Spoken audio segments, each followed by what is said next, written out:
میں نے گلاس کی طرف ہاتھ بڑھایا ہی کیوں؟ وہ نظریں جھکا کر خود کو لان تان کرنے لگی، شرمندگی سے زمین میں گڑی جا رہی تھی۔ اوپر سے الغایا نے نہایت خباثت کا مظاہرہ کرتے ہوئے ہنسنا شروع کر دیا تھا۔ یا خدا اسے اٹھا لے، یا وہ سوچتے سوچتے رک گئی، یا اسے ہی اٹھا لے۔ اس نے فیصلہ کیا تھا کہ جب تک وہ کمرے میں رہے گا اس کی طرف نہیں دیکھے گی۔ ارے خواہ شرمانے کی ضرورت نہیں ہے، بے خطر سارا گلاس چڑھا جائیے، آپ سے کوئی بھی پوچھے گا نہیں۔ وہ بڑی فرصت سے عین اس کے سامنے صوفے پر براجمان ہو چکا تھا۔ جوس کا گلاس سینٹر ٹیبل پر رکھا ہوا اس کی نظروں کے فوکس میں تھا اور مسلسل اسے ترغیب دے رہا تھا۔ پیاس سے حلق میں کانٹے سے چبھ رہے تھے، لیکن انا کا تقاضا تھا کہ وہ پیاس سے جاں بلب ہو جائے، لیکن جوس کو پینے کا گمراہ کن تصور بھی اپنے ذہن میں نہیں لائے۔ وہ براہ راست تابش کی طرف دیکھنے سے اعتراض برت رہی تھی، لیکن اسے احساس تھا کہ وہ مسلسل اسے ہی گھورے جا رہا ہے۔ کیا یہ اسی طرح سر پر سوار رہے گا؟ اس نے کلس کر سوچا اور اس کی طرف سے قدرے رخ موڑ کر بیٹھ گئی۔ مس، میں نے جملے بنا لیے ہیں، آپ انہیں چیک کر کے مجھے سٹار ضرور دیجیے گا۔ الغایا نے کاپی اس کی طرف بڑھائی۔ پہلا جملہ پڑھتے ہی اس کے 14 طبق روشن ہو گئے۔ علی نے عید پر سفید کتا پہنا۔ ہیں، یہ کیا لکھا ہے؟ اوہ، آپ کو پڑھنا نہیں آتا؟ وہ تعصب کا اظہار کرتے ہوئے اس کے قریب کھسک آئی۔ کوئی بات نہیں، میں آپ کو پڑھنا سکھا دوں گی۔ خاموش بیٹھو اور مجھے چیک کرنے دو، اس نے قدرے سخت لہجے میں کہا۔ تابش کی موجودگی اسے سخت خوف میں مبتلا کر رہی تھی۔ اگلا جملہ پہلے سے بھی بڑھ کر تھا۔ بیچاری بڑھیا لڑکیاں بیچ کر گزارا کرتی تھی۔ کیسی مجرمانہ سوچ ہے اس چھوٹی سی بچی کی۔ اس نے جان بوجھ کر کاپی جوس کے گلاس پر پٹک دی۔ گلاس اس دھچکے کو سہار نہیں سکا تھا اور الٹ کر ایک چھناکے سے نیچے جا گرا۔ تابش جوس کے چھینٹوں سے بچنے کے لیے اچھل کر کھڑا ہو گیا۔ ارے، آپ نے تو پہلے ہی دن ہمارے گھر میں توڑ پھوڑ شروع کر دی۔ مانا کہ آپ پہلی دفعہ مہذب دنیا میں آئی ہیں، لیکن اب آپ کو پرانے طور طریقے چھوڑ دینے چاہیے۔ آپ خود ہوں گے جنگلی۔ اس کے صبر کا پیمانہ اب چھلک رہا تھا۔ میں نے آپ کو جنگلی کب کہا؟ اگر آپ خود ایسا سمجھتی ہیں تو یہ آپ کی خود شناسی کی دلیل ہے۔ وہ مسکراتے ہوئے مسلسل طنز پر طنز کیے جا رہا تھا۔ آپ یہاں سے جاتے ہیں، میں آپ کو دھکے دے کر نکالوں؟ غصے کے مارے اس کی گردن کی رگیں ابھر آئیں۔ چہ خوب، یعنی اب میرے گھر میں مجھے کو دھکے دیے جائیں گے؟ ٹیچر، آپ نے مجھے سٹار تو دیا ہی نہیں۔ الغایا اب تک اپنی کاپی میں کسی متوقع سٹار کو ڈھونڈ رہی تھی اور شاید اسی لیے خاموش تھی۔ تمہیں تو اس شاندار کارکردگی پر ستارہ جرت سے نوازنا چاہیے۔ میں جا رہی ہوں، اور اگر تم اور وہ کتا اس گھر میں مستقل رہتے ہو تو شاید میں الغایا کو نہ پڑھا سکوں۔ وہ دروازہ ایک دھماکے سے بند کر کے باہر نکل آئی۔ باہر نکلتے ہی لو کے تھیپڑے اس کا استقبال کیا تھا۔ شدید پیاس، جان لیوا گرمی اور اس قدر توہین کا احساس اسے رونا آ رہا تھا، لیکن سامنے دیکھتے ہی اسے حقیقتاً رونا آ گیا۔ نیڈو آنکھوں میں عجیب وحشیانہ چمک لیے نپے تلے قدموں سے اسی کی طرف بڑھا تھا۔ خوف سے اس کا دل اچھل کر حلق میں آ گیا۔ یا اللہ، مجھے اس موذی سے بچا لینا۔ اس نے خشک ہونٹوں پر زبان پھیرتے ہوئے پیچھے مڑ کر دیکھا۔ تابش ڈرائنگ روم کے دروازے میں کھڑا اس کی کیفیت سے محظوظ ہو رہا تھا۔ اگر اس کتے نے مجھ پر حملہ کیا تو میں تمہاری تکہ بوٹی کر دوں گی۔ میں اس گھر کی اینٹ سے اینٹ بجا دوں گی۔ خوف سے اس کی زبان میں لکنت آ گئی تھی اور جو الا بلا منہ میں آ رہا تھا وہ بولے جا رہی تھی، میں تم سب کو دیکھ لوں گی۔ تابش کی مسکراہٹ اور سکون میں سرمو فرق نہیں آیا تھا۔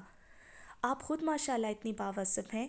یہ بیچارہ آپ کے سامنے کیا حیثیت رکھتا ہے؟ اس کی طرف سے کھٹور پن کی انتہا پر نگہم کی ٹانگوں کی لرزش میں اضافہ ہو گیا۔ نیڈو کی اس سے قربت خطرناک حد تک بڑھ چکی تھی اور اس کے حلق سے نکلنے والی غراہٹیں اسے جی جان سے لرزا رہی تھیں۔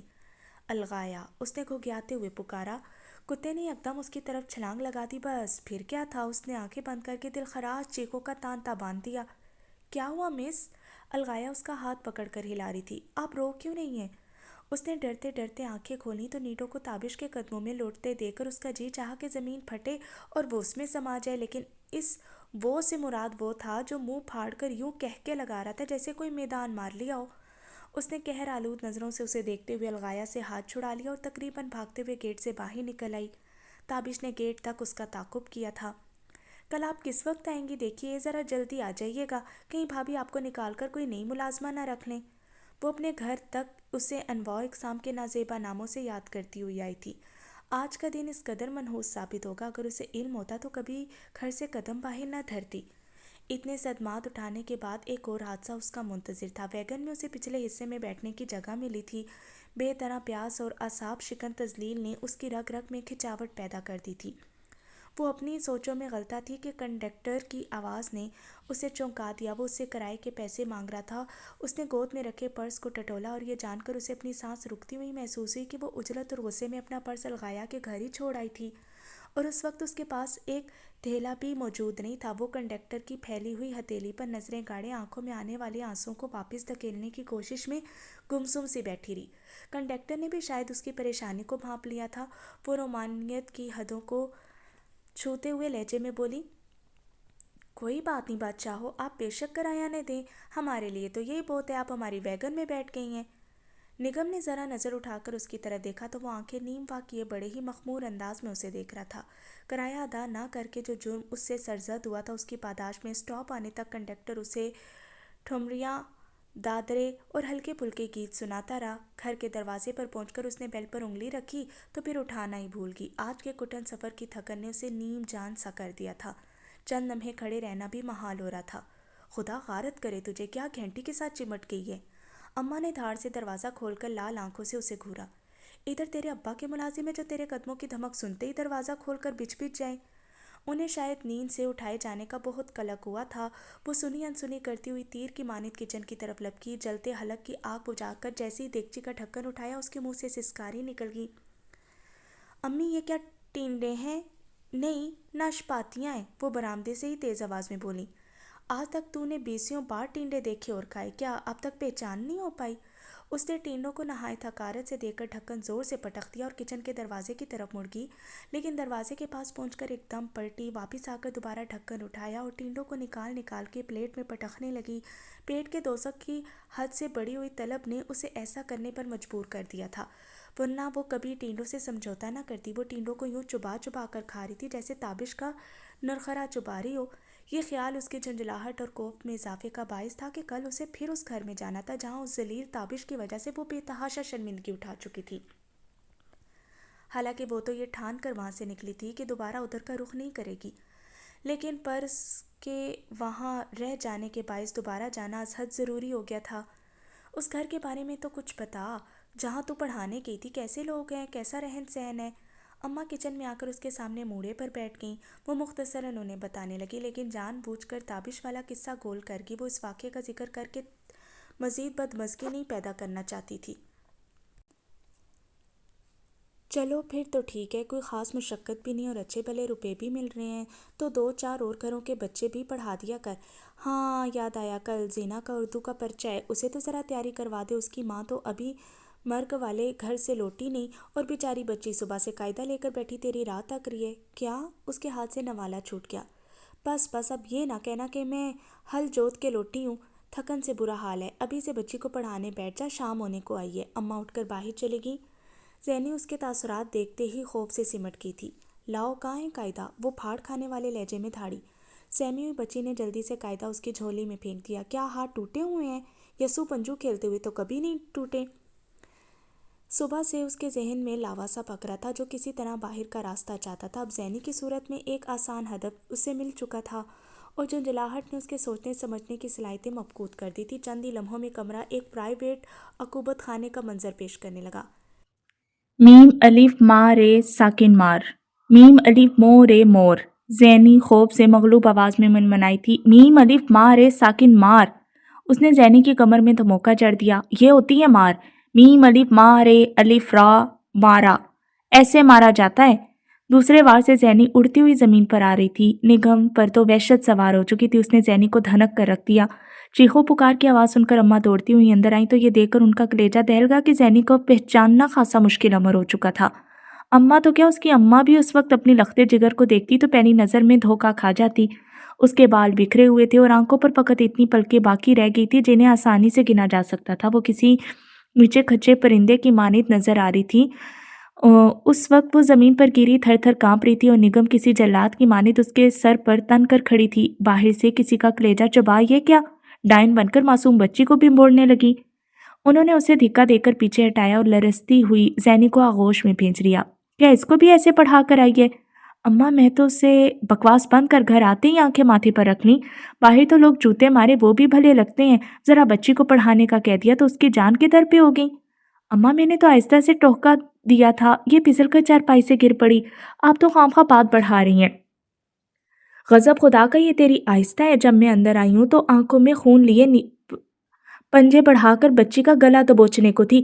اگر میں نہ پہنچتی تو شاید اب تک تو اس کا خون بھر چکی ہوتی۔ اماں ہچکیاں لیتی زینی کو خود سے چمٹائے مسلسل اس کی کمر سے لا رہی تھی، لیکن اب تک اس کے جسم پر خفیف سی کپ کپی تاری تھی۔ چل اب دفعہ بھی ہو یہاں سے قصاب زادی۔ اماں نے نفرت سے رخ پھیرتے ہوئے اسے باہر کو دھتکارا اور وہ منہ میں ہی بڑبڑاتی پیر پٹکتے ہوئے برآمدے میں آ گئی۔ اگر مجھے معلوم ہوتا کہ آپ جوس کے گلاس سے محرومی کے دکھ کو یوں دل کا روگ بنا لیں گی تو میں کل ہی آپ کو جوس میں نہلا دیتا، اور اب بھی میں اپنی اس کوتاہی کا ازالہ کرنے کے لیے بے چین ہوں۔ مجھے ایک موقع دیجیے۔ وہ جب سے آئی تھی تابش مسلسل اس کے کان کھا رہا تھا۔ الغایا اب تک نہیں آئی؟ اس نے بظاہر اسے نظر انداز کرتے ہوئے تعلقی کا اظہار کیا۔ آپ کو بتایا تو ہے وہ سوئمنگ کا سیٹوں چینج کر کے ابھی آ رہی ہے۔ آپ اسے چھوڑیے اور مجھ پر توجہ دیجیے۔ کل آپ کے رخصت ہونے کے بعد جیسے میری دنیا ہی اندھیر ہوگی، اور مجھے اندازہ ہوا کہ چند لمحوں کی ملاقات میں آپ میرے لیے کیا حیثیت اختیار کر چکے ہیں، اور اگر آج آپ اپنا فیصلہ تبدیل نہ کرتی تو نہ جانے میں کیا کر بیٹھتا۔ وہ چہرے پر دنیا جہاں کی مسکینی سجائے خاصی لاغر سی آواز میں بول رہا تھا۔ کسی خوش فہمی میں مبتلا ہونے کی ضرورت نہیں ہے، یہ تو آپ کی بھابھی جان کے منت سماجت سے پسیج کر میں نے یہاں ٹیوشن پڑھانے کا فیصلہ کیا، ورنہ میرے فیصلے کی تبدیلی میں آپ کی ذات کا کوئی عمل دخل نہیں ہے۔ اس نے وضاحت کرنا ضروری سمجھا، اور یقیناً کچھ دیر بعد آپ نہایت ہی گھسے پیٹے الفاظ میں مجھ سے پہلی نظر میں محبت کا دعویٰ کرنا چاہ رہے ہوں گے۔ اگر آپ ایسی کوئی تکلیف محسوس کریں تو میں آپ پر واضح کر دوں کہ مجھے آپ کی اوٹ پٹانگ شخصیت سے ہرگز کوئی دلچسپی نہیں ہے۔ میں نے آپ کی کل والی بدتمیزی کو نظر انداز کر دیا، اسے ہی بہت سمجھیے اور اب یہاں سے تشریف لے جائیے، کیونکہ مجھ میں آپ کو مزید برداشت کرنے کی ہمت نہیں رہی۔ بھئی اعظم جلدی سے آؤ۔ اس نے جیسے کوئی بات سنی نہیں تھی۔ اس کے پکارنے پر ایک آدمی جو حلیے سے خانسامہ لگ رہا تھا ٹرالی دھکیلتا ہوا اندر آ گیا۔ ٹھیک ہے تم جاؤ۔ یہ دیکھیں مس نگم، میری بے قراری کا اندازہ لگائیے میں نے آپ کے لیے کیا کیا اہتمام کیا ہے۔ بس اتنی سی التجا کہ آپ پرانی باتوں کو بھول جائیں۔ یہ لائم جوس سے بھرا جگ، یہ کافی، ملک شیک، پیٹیز، ٹرائفل، یہ سب کچھ آپ کے لیے ہے۔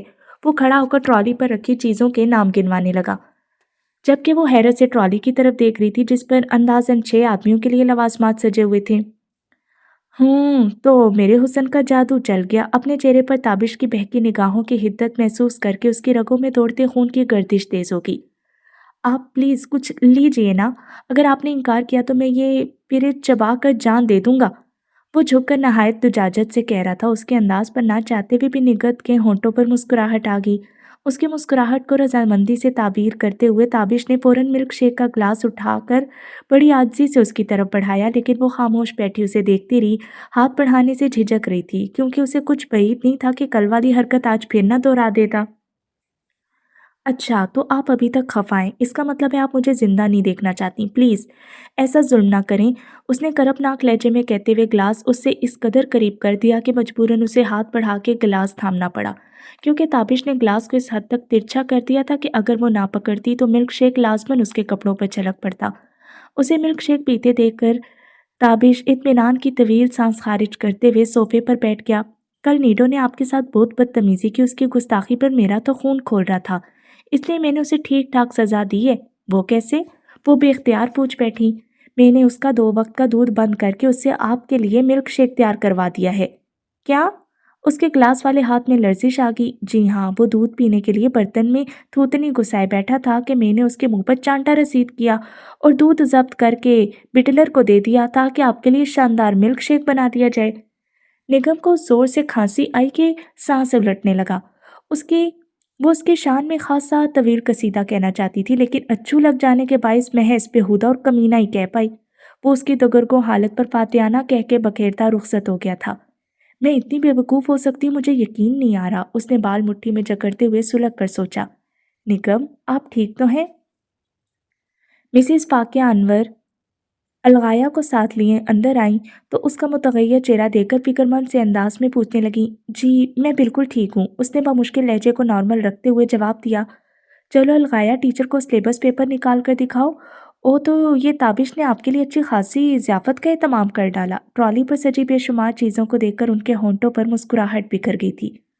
ابھی وہ جب ڈرائنگ روم سے جا رہا تھا تو وہ بہت خوش نظر آ رہا تھا۔ لگتا ہے آپ سے صلح ہو گئی ہے۔ وہ اپنے رویے پر سخت شرمندہ تھا اور کل سے آپ کا انتظار کر رہا تھا کہ آپ سے سوری کر سکے۔ جی مجھے اس بات کا بخوبی اندازہ ہو چکا ہے۔ وہ دانت پیستے ہوئے بظاہر مسکرا کر بولی۔ اس کے بعد وہ نگم کے ساتھ الغایا کے مضامین ڈسکس کرنے لگیں۔ کچھ ہی دنوں میں وہ مسز فاقیہ انور کے ساتھ خاصی بے تکلف ہوگی۔ اس میں اس کی خوش مزاجی کا کوئی دخل نہیں تھا، بلکہ مسز انور تھیں ہی اتنی اچھی کہ ان سے دوستی کرنے کو جی چاہتا تھا۔ اس نے ان کے بارے میں پہلے دن جو تاثر قائم کیا تھا وہ کچھ ہی دنوں میں زائل ہو گیا۔ وہ ہر روز کچھ وقت اس کے پاس ضرور بیٹھتی اور دوستانہ ماحول میں ان سے بات چیت ہوتی رہتی۔ ان کو بھی اپنی شخصیت میں شاہانہ تمطراق رکھنے والی یہ منفرد سی لڑکی بہت بھائی تھی۔ ان کی پسندیدگی کی ایک اہم وجہ اپنے اکلوتے دیور کی زور زبردستی روز بروز بڑھتی ہوئی وارفتگی بھی تھی۔ کچھ ہی دنوں بعد انہوں نے نگم کو اسی کالونی کے ایک اور گھر میں ٹیوشن دلوا دی اور وقت بھی ایسا مقرر کروا دیا تھا کہ وہ الغایا کو پڑھا کر فارغ ہوتی تو دوسرے گھر میں پڑھانے کا وقت ہو جاتا۔ نگم اپنی آمدنی میں اضافے کے باعث کچھ مطمئن تو تھی، لیکن چھوٹے بچوں کو پڑھانا کس قدر مشکل کام ہے اس کا اسے پہلے سے ہرگز کوئی اندازہ نہیں تھا۔ گھر میں اگر کبھی وہ بھتیجے اور بھتیجی کو پڑھانے بیٹھتی تو انہیں اس قدر مارتی کہ وہ کئی ہفتے اس کے سائے سے بھی ڈرتے رہتے۔ لیکن ان بڑے گھروں میں تو بچوں سے مار پیٹ کا کوئی تصور ہی موجود نہیں تھا۔ وہ بڑی مشکل سے اپنے غصے پر ضبط کرتے ہوئے اپنی ذمہ داریاں نبھا رہی تھی۔ 4 سے 6 بجے تک کا وقت اس کے لیے کسی کڑے امتحان سے کم نہیں تھا۔ بعض اوقات تو بچے اسے اتنا زج کر دیتے کہ وہ بے اختیار ان کی کھال ادھیڑنے کو مچلنے لگتی، لیکن یہ نازک مزاج لاڈلے بچے تو مار کے نام سے بھی ناشنا تھے۔ اگر کبھی وہ اپنے اسٹوڈنٹس کو کھرک بھی دیتی تو وہ یوں حیرت سے اسے دیکھنے لگتے جیسے کوئی انہونی ہوگی ہو۔ اس کے 2 نئے اسٹوڈنٹ کسی حد تک خاموش طبع اور پرامن تھے، لیکن الغایا کو تو جیسے خاموشی اور سکون سے بیر تھا۔ وہ عجیب و غریب بے سروپا سوالات کر کر کے اس کا ناک میں دم کر دیتی، اور ایسے وقت میں جب اس کا پارا بہت چڑھا ہوتا تابش اس کا ضبط آزمانے پر تل جاتا اور اسے اس بے طرح چڑھا دیتا کہ وہ غصے سے پھٹ پڑتی۔ تابش کی لنترانیاں تو اب معمول کی طرح لگنے لگی تھیں، بلکہ اگر وہ کسی دن گھر میں موجود نہ ہوتا تو نگم کو بے عنوان سے اضطراب کا احساس ہونے لگتا، لیکن ایسا شاذ و نادر ہی ہوتا تھا۔ بعض اوقات تو اسے شک ہونے لگتا کہ وہ خاص طور پر اس کی خاطر 4 سے 5 بجے تک کا وقت گھر پر گزارتا تھا، اور یہ خیال کچھ ایسا غلط بھی نہیں تھا۔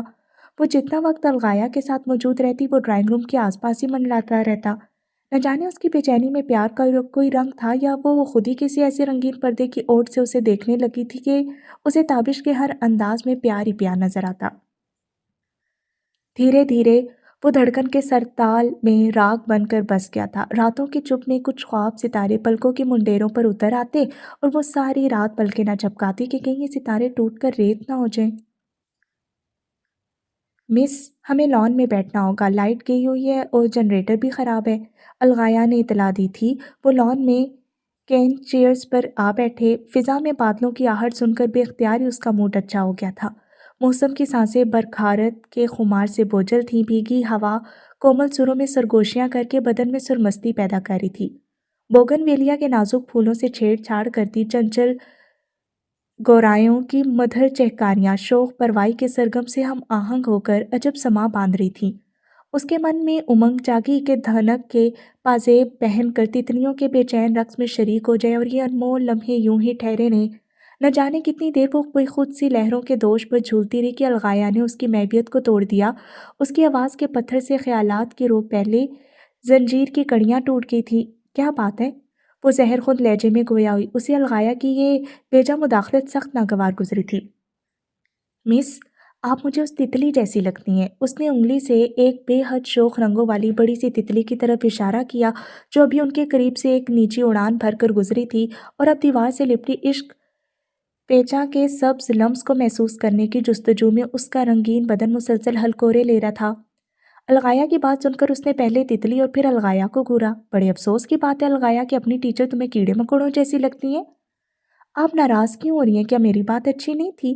بالکل اچھی نہیں تھی، بلکہ بہت بری تھی۔ کیا تمہیں میری 6 ٹانگیں، 2 پر اور میرے سر پر 2 انٹینے نظر آ رہے ہیں؟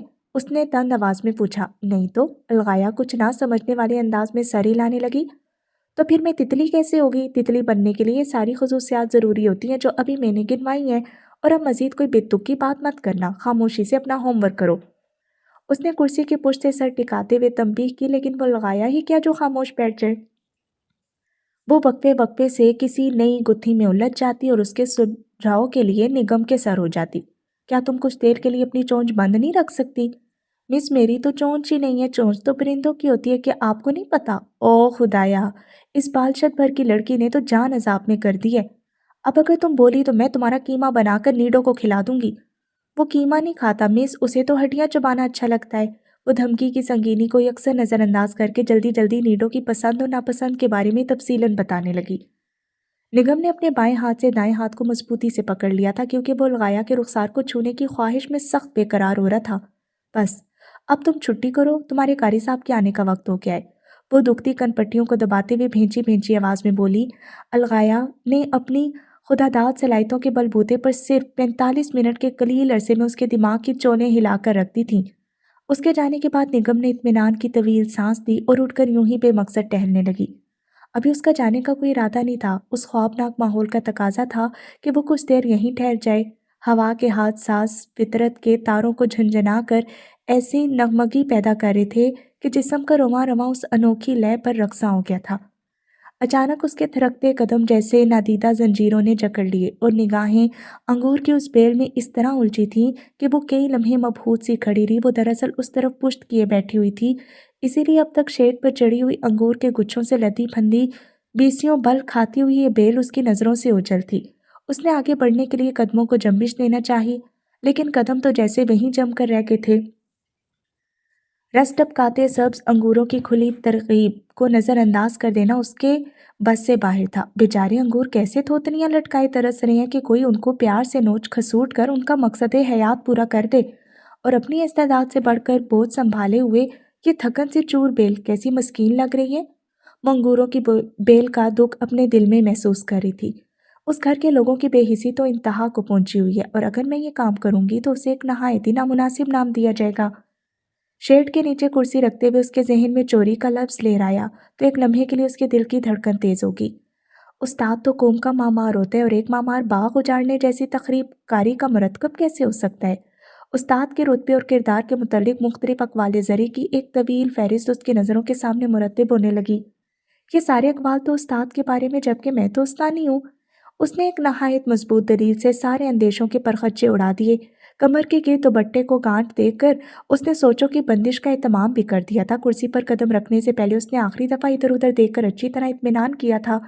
اس نے ایک ایسے عمر رسیدہ گچھے کا انتخاب کیا جو اس کے خیال میں زندگی کا بوجھ اٹھانے کے قابل نہیں رہا تھا، اور ابھی اس کی مشکل آسان کر رہی تھی کہ حساب کو جھنجھوڑ دینے والی آواز نے اس کے جسم کی ڈولتی ناؤ کو منور کے سپرد کر دیا۔ خاصی دیر تک تو اسے خود پر بیتنے والے سانے کی نوعیت سمجھ نہیں آ سکی۔ بس ایسا لگا تھا جیسے زمین و آسمان ڈولنے لگے ہوں۔ شاید اس نے بیل کے نازک سہارے کو تھامنے کے لیے تگ و دو بھی کی تھی، جس کے نتیجے میں وہ ہرما نصیب بھی اس کے ساتھ ہی شکستگی سے ہمکنار ہو چکی تھی۔ درد کی ٹیسوں نے دماغ پر چھائے اندھیرے پر غلبہ پایا تو اس نے دھندلائی آنکھوں سے اپنے قریب تابش کو نیڈو کی زنجیر تھامے ہوئے کھڑے دیکھا۔ حلق سے نکلتی کراہوں کا گلا گھونٹتے ہوئے لرزتے وجود کے ساتھ اٹھنے کی کوشش میں وہ بری طرح ڈگمگا گئی تھی۔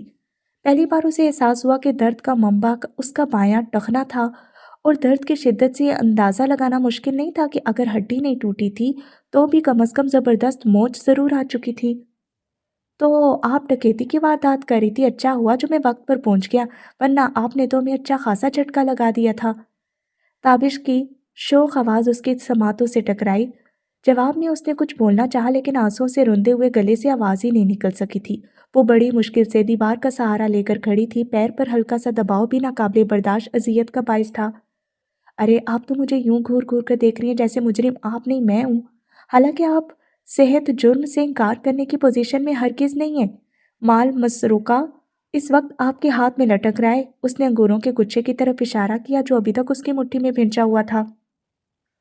خجالت سے بے حال ہوتے ہوئے اس نے جلدی سے گچھے کو نیچے پھینک دیا اور آنکھوں سے امٹنے والے آنسوں کو روکنے کے لیے بری طرح ہونٹ کو چلتے ہوئے زمین پر نظریں جمائے کھڑی رہی۔ تو اس کا مطلب ہے آپ یوں نہیں مانیں گی؟ چلیے میں آپ کو لے جا کر پولیس اسٹیشن میں جمع کروا دوں۔ وہ اس کی کیفیت سے بے خبر اپنی ترنگ میں کہے جا رہا تھا۔ آپ انسان نہیں جانور ہیں، آپ کو ذرا برابر احساس نہیں کہ آپ کے بےہودہ مذاق کے باعث میں کس قدر تکلیف سے گزر رہی ہوں۔ آنسوں میں بھیگی آواز بمشکل لرزتے ہونٹوں سے برآمد ہوئی تھی۔ درد سہتے سہتے اس کی ہمت جواب دینے لگی اور آنسو ضبط کے بند توڑ کر آنکھوں سے بہہ نکلے تھے۔ اس کی آواز میں درد کی آمیزش اور رخساروں پر بہتے آنسوؤں کو دیکھ کر تابش کے ہونٹوں پر کھلتی مسکراہٹ یکدم معدوم ہوگی اور چہرے پر ندامت کے سائے لہرانے لگے۔ کیا ہوا آپ کو؟ آپ ٹھیک تو ہے کیا؟ بہت زیادہ چوٹ لگی ہے؟ اس کے لہجے سے تفکر جھلکنے لگا۔ آپ کو کیا؟ چاہے میری جان چلی جائے، آپ تو اپنے مذاق کے شاندار نتائج دیکھ کر کہہ لگائیں۔ اس نے بے دردی سے آنکھیں رگڑتے ہوئے جانے کے لیے قدم بڑھائے تو پیر کی دکھن کے باعث پوری طرح لہرا کر رہ گئی۔ اس کی چال میں لڑکڑاہٹ دیکھ کر تابش جلدی سے آگے بڑھا۔ پلیز آئی ایم سوری، آپ بیٹھ جائیں، میں ابھی میڈیکل باکس لے کر آتا ہوں۔ میرے خیال میں آپ کے پاؤں میں موچ چاہیے۔ وہ گھٹنوں کے بل نیچے بیٹھ کر اس کے پاؤں کی طرف ہاتھ بڑھاتے ہوئے بولا، لائیے میں جوتا اتار لوں۔ خبردار جو آپ نے مجھے ہاتھ لگایا۔ وہ بھبک کر پیچھے ہٹی تھی۔ میں کوئی سیدھی سادھی معصوم لڑکی نہیں ہوں جو آپ جیسوں کے ہتھ کنڈوں کو نہ سمجھ سکوں۔ میری ٹوٹی ہوئی ہڈی کو ٹٹولنے کے بہانے آپ میرا پیر چھونا چاہتے ہیں؟ ہٹ جائیں، مجھے آپ کی عاشقانہ ہمدردیوں کی ضرورت نہیں۔ وہ دانت پر دانت جمائے ڈولتی ہوئی بیرونی دروازے کی طرف بڑھنے لگی۔ ٹھہریے تو، مجھے پتہ ہے آپ سیدھی سادھی نہیں ہیں۔ ظاہر ہے جو لڑکی دن دہاڑے کسی کے گھر میں ڈاکہ ڈالے وہ سیدھی سادھی کیسے ہو سکتی ہے، لیکن میری معصومیت پر شک نہ کیجیے۔ میرے ہاتھ سے نہ صحیح کسی ڈاکٹر سے علاج کروا لے۔ وہ اس کے پیچھے آتے ہوئے لجاجت سے بول رہا تھا۔ لہجے میں پہلے والی شوخی اکثر مفقود تھی۔ وہ رکی نہیں تھی، ہر اٹھتے قدم کے ساتھ ایسی ٹیس اٹھتی کہ دماغ جھنجھنا جاتا۔ آنسوں کے باعث آنکھوں کے سامنے دھند کی چادر سی تنی ہوئی تھی۔ تابش اس کے قریب سے گزرتا ہوا پورچ کی طرف دوڑ پڑا۔ گیٹ کی طرف جانے والی پختہ روش تک پہنچنے میں اس کے جسم سے ساری توانائی نچڑ گئی تھی۔ تابش نے گاڑی بیک کر کے اس کے قریب روکی اور اتر کر پچھلی سائڈ کا دروازہ کھول دیا۔ مانا کہ آپ بڑی ترم خان ہیں، لیکن میں بھی کسی سے کم نہیں ہوں۔ سیدھی طرح گاڑی میں بیٹھ جائے ورنہ مجھے دوسرا طریقہ استعمال کرنا پڑے گا۔ اس نے درشتگی سے کہتے ہوئے اسے بازو سے پکڑ کر گاڑی میں دھکیل دیا۔ سارے راستے وہ آنکھوں پر ہاتھ رکھ کے ہچکیوں سے روتی رہی تھی۔ تابش نے بھی گھر کا ایڈریس پوچھنے کے علاوہ اسے کوئی بات نہیں کی۔ ڈاکٹر سے فارغ ہونے کے بعد اسے گھر کے دروازے پر اتار کر وہ زن سے گاڑی نکال کر لے گیا۔ اس نے جھوٹ بول کر بڑی مشکل سے گھر والوں کو پاؤں کی چوٹ کے بارے میں مطمئن کیا۔ پین کلر نے پاؤں کے درد کو تو سلا دیا تھا، لیکن کوئی ایسی پھانس تھی جس کی چبھن سانس کے ساتھ تن من میں بس گئی تھی۔ اس نے رنگین لمحوں کے جھلملاتے اشک سے دل پر محبت کا جو نقش ابھارا تھا، دکھ کی دھوپ اس کے رنگ اڑا کر خال و خط کو مٹا رہی تھی۔ یہ رات دل کی دیواروں سے لپٹ لپٹ کر بہت آہستہ ڈھلی تھی۔